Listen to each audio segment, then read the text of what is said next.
안녕하세요. 반갑습니다. 이번 강의에서 우리가 배울 주제는요. 고려의 지방행정제도입니다. 자, 준비가 되셨다면 선생님과 함께 강의 시작해 보도록 할게요. 첫 번째 주제입니다. 지방의 행정제도 중에서요. 주요 행정구역과 고려의 특수행정구역에 대한 내용들을 첫 번째 주제에서 함께 살펴보도록 하겠습니다. 자, 일단 지방행정제도라고 이야기하고 있죠. 이거는 어떤 걸 의미하는 거냐면 왕이 다스리는 중앙행정을 제외하고요. 자, 왕이 살고 있는 수도를 제외한 다른 지방의 행정체계는 어떻게 구성이 되어 있는가를 살펴보는 주제랍니다. 자, 가장 먼저 우리가 지방행정구역과 함께 행정구역과 관련된 내용 중에서 기억할 부분이요. 이 행정구역이 개편이 되기 시작한 게 고려 성종 때부터 개편이 되기 시작했답니다. 성종 때 왕이 지방에 대한 통제력을 강화시키기 위해서 지방의 중요한 지역은요. 왕이 직접 관리하고 세금을 걷는 목이라는 걸 설치했어요. 그래서 성종 때는 12목이라는 것을 설치하면서 지방행정구역을 정비해 나가기 시작하였죠. 저 중요한 포인트입니다. 이 목이라는 거는 어떤 걸 목이라고 이야기한다고요? 특별히 물자가 풍부해서 왕의 관리가 필요한 지역을 목이라고 한답니다. 자, 아직까지는 지방행정제도가 체계적으로 운영이 되고 있지 않죠. 이와 같은 그 지방행정이 체계적으로 이루어지기 시작한 것은 고려 현종 때의 업적이랍니다. 그래서 여러분들 왕의 명칭은 기억하실 필요는 없겠지만요. 익히시는 것도 참 눈으로만 익혀주시는 것도 필요하죠. 자, 특히 이 현종 때 지방행정구 요거 중요합니다. 어떻게 구성이 되냐면요. 전국을 5도로 나누죠. 서해도, 교주도, 양광도, 그 다음에 전라도, 경상도. 외울 필요는 없어요. 이렇게 전국을 5개의 도로 나누고요. 그리고 특수하게 그 국경지대는요. 자, 국경을 강화하기 위해서 북계와 동계. 자, 계가 몇 개였죠? 2개였죠? 이렇게 5도와 양계로 나누어진답니다. 그래서 여러분 포인트입니다. 고려 지방행정 어떻게 구성이 되었냐고요? 5도와 양계로 구성이 되었다. 시험에 아주 많이 출제가 되니까요. 반드시 기억해 주세요. 괜찮죠? 그 외에도 이 현종 때는 5도 양계도 있지만 서울의 주변 지역을 경기라고 해서 경기도는 얘들아 우리 알고 계시잖아요. 경기도는 어떤 지역이 경기도죠? 서울을 둘러싸고 있는 도를 경기도라고 하죠. 경기 마찬가지입니다. 서울. 이때 당시의 수도는 개경이었죠. 개경을 둘러싼 지역을 경기라고 하고요. 그 외에 삼경 같은 것들도 설치했죠. 각각 선생님이 하나씩 자세하게 설명해 드리도록 할게요. 자, 가장 먼저 살펴볼 게 바로 도입니다. 첫 번째 우리가 살펴볼 주제는 5도인데요. 5도는 행정구역이에요. 다시 뭐라고요? 행정구역이라고 해서 세금을 걷고 주민의 수를 관리하고 하는 것들이 바로 5도입니다. 5도의 관리가 파견되는데요. 5도에 파견된 관리를 안찰사라고 하는데 사실은 이 5도는요. 적극적으로 행정을 하는 구조는 아니고요. 그냥 나라의 왕과 그 5도의 아주 작은 단위인 군과 현을 연결해주는 중앙체제 정도가 5도라고 생각하면 돼요. 그럼 가봐. 자, 5도 밑에 뭐가 있냐? 우리 외에 경기도 밑에 뭐 있죠? 수원시 있고요. 수원시 밑에 무슨 동 있고요. 구 있고요. 이런 식으로 주소가 나누어지잖아요. 마찬가지입니다. 자, 5도 밑에 그보다 작은 단위가 있는데 그게 바로 뭐냐면 주입니다.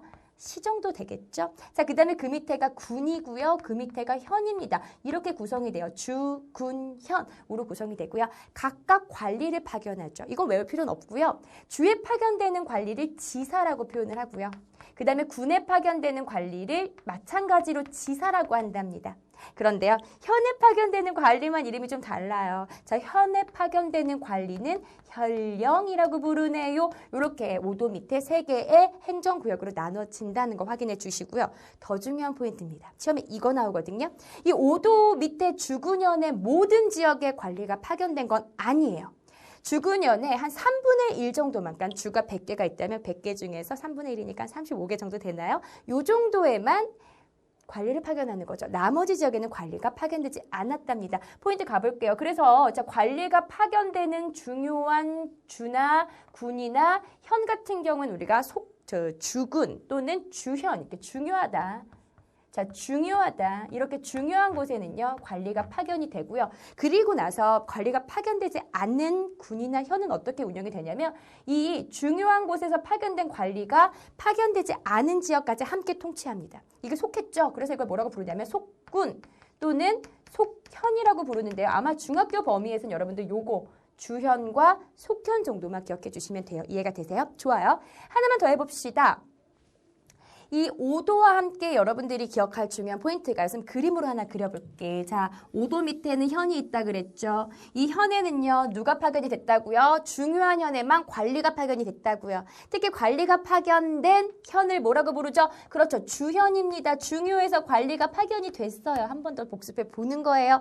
그런데 모든 현에 관리가 파견된 거 아니잖아요. 3분의 1에만 파견됐죠. 자, 그럼 나머지 봐봐. 그 주변에 있는 현 중에서는 관리가 파견되지 않은 지역도 있다고요. 자, 이런 것을 우리가 뭐라고 부른다고요? 속현이고요. 선생님, 이 속현은 누가 통치하나요?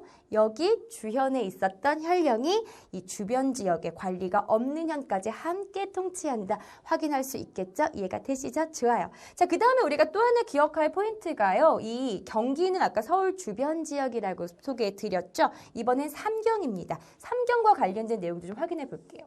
삼경이라고 하는 것은 경이 몇 개인가요? 3개죠. 특히 이 경이라는 건요. 무지하게 중요한 지역을 경이라고 하는데요. 저 고려시대 때 도시 중에서 가장 중요한 지역이 바로 어디죠? 나라의 수도 아닌가요? 그쵸? 고려의 수도가 어디죠? 개경인가요? 그래서 첫 번째 경은 개경입니다. 수도였던 송악 지역이고요. 두 번째 경은요. 평양 지역이죠. 평양을 우리가 뭐라고 부르냐면 서경이라고 부르고요. 자, 서경 지역은 태조 왕건 때부터 굉장히 중요시하면서 북방 정책의 기지를 삼았던 곳이죠. 세 번째 경은 어디일까요? 그곳은 통일신라 시대의 수도였던 경주입니다. 경주 남쪽에 있잖아요. 그래서 이걸 뭐라고 부르냐면 남경이라고 부르는데요. 아, 그죠. 쏘리. 동경이죠. 동쪽에 있어서 미안합니다. 자, 동경이라고 부르는데 선생님 갑자기 남경이 왜 나왔냐면 이 얘기 하고 싶었어요. 고려 말에 가면서 이 동경이 이제 중요성이 좀 떨어져요. 저기 밑에 경주 지역이잖아. 통일신라도 지난 지 한참 됐잖아. 그래서 고려 말에는 동경이 아니라 이제 경이 바뀌어요. 뭐로 바뀌냐면 지금의 한양. 지금의 한양이 개경이 남쪽에 있죠. 남경으로 바뀐답니다. 그래서 한양을 중요한 지역으로 삼게 돼요. 그래서 초기에는 개경, 서경, 동경이 삼경으로 중시되었다가 고려 말에 와서는 동경 대신에 남경, 한양으로 바뀌게 되면서 개경, 서경, 남경이 상경으로 삼경으로 중시되었다라는 거 놓치지 말고 확인해 주세요. 이해가 되시나요? 좋아요. 칠판을 조금 지우고요. 우리 특수행정구역과 양계에 대해서 좀 살펴볼게요. 자, 이번에 우리가 살펴볼 부분은요. 양계인데요. 자, 일단 양계.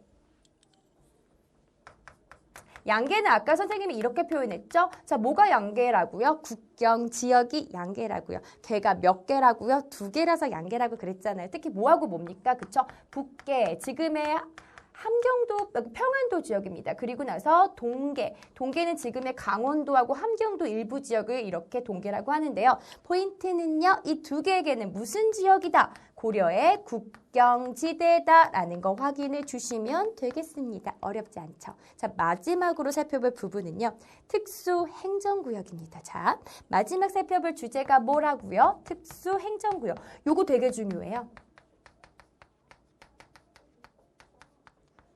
고려의 특수행정구역은 3가지로 우리가 나누어 볼 수가 있는데요. 첫 번째가 향, 그 다음에 두 번째가 부곡. 선생님이 향하고 부곡하고 같이 묶었죠? 이유가 있답니다. 그리고 세 번째가 바로 소라는 지역이에요.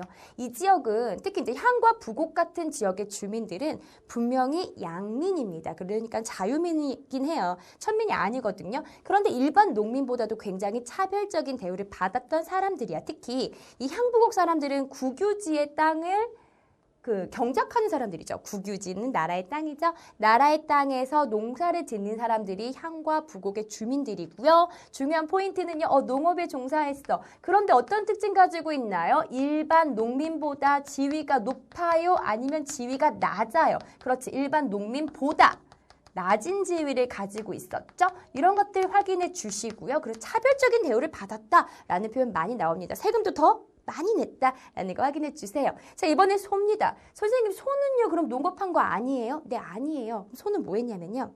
국가에서 필요한 물건들이 있잖아요. 그런 물건들을 소의 주민들에게 만들어라 라고 시켰거든요. 자, 물건을 만든다고요? 수공업이라고 하죠. 그래서 수공업에 종사했던 사람들이고 마찬가지죠. 특수행정구역의 사람들은 지위가 농민보다 낮았다라는 거 함께 확인해 주길 바랍니다. 이해가 되시나요? 좋아요.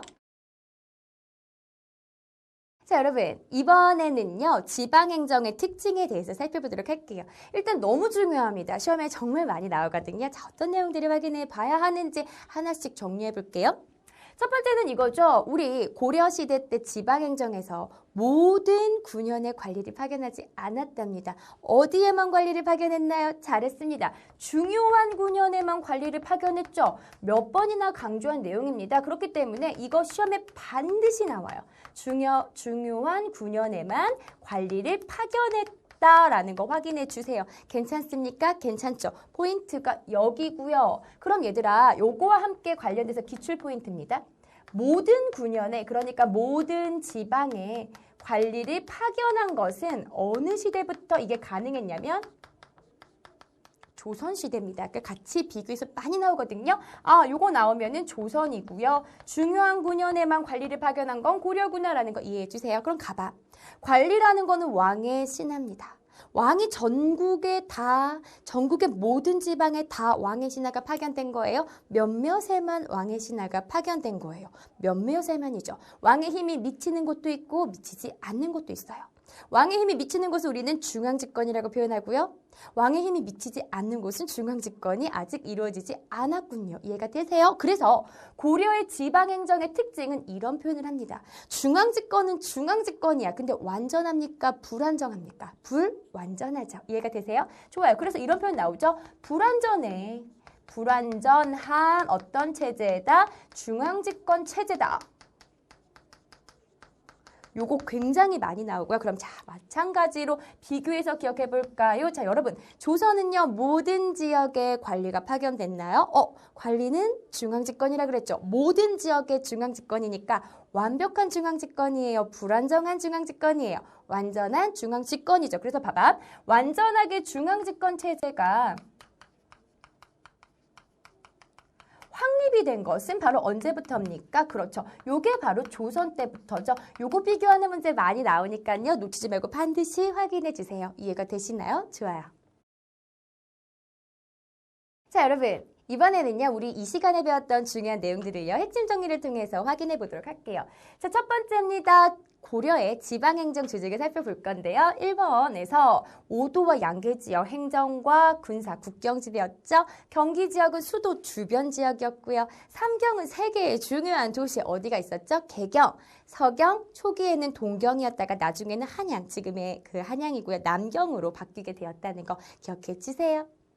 두 번째입니다. 자, 고려의 특수행정구역, 상대적으로 차별적인 대우를 받았던 주민들이 살았던 곳이죠. 어디가 있었나요? 잘했습니다. 향부곡소, 특히 향부곡은 농업, 소는 어디라고요? 그죠? 수공업에 종사하는 사람들이라고요까지 함께 기억해 주세요.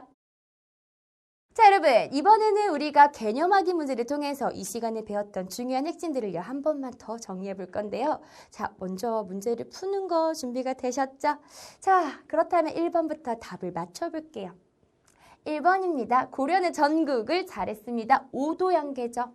오도양계 잊지 마시고요. 자, 오도에는 누구를 파견했죠? 안찰사를 파견했고요. 그리고 이 양계에는요, 안찰사와 같이 양계에도 관리가 파견됐는데 이거 병마사를 파견했답니다. 일종의 장군 정도라고 생각하시면 되겠습니다. 자, 두 번째 볼게요. 고려의 특수행정구역입니다. 뭐가 있었죠? 향, 부곡, 소가 있네요. 기억해 주시고요. 특히 이쪽 지역의 주민들은 농사를 짓기도 하지만 이건 향부곡과 관련된 내용이네요. 국가가 필요로 하는 물건을 생산했다. 이거는 누구와 관련된 내용이죠? 소와 관련된 내용이네요. 이렇게 함께 정리해 주시면 되겠습니다.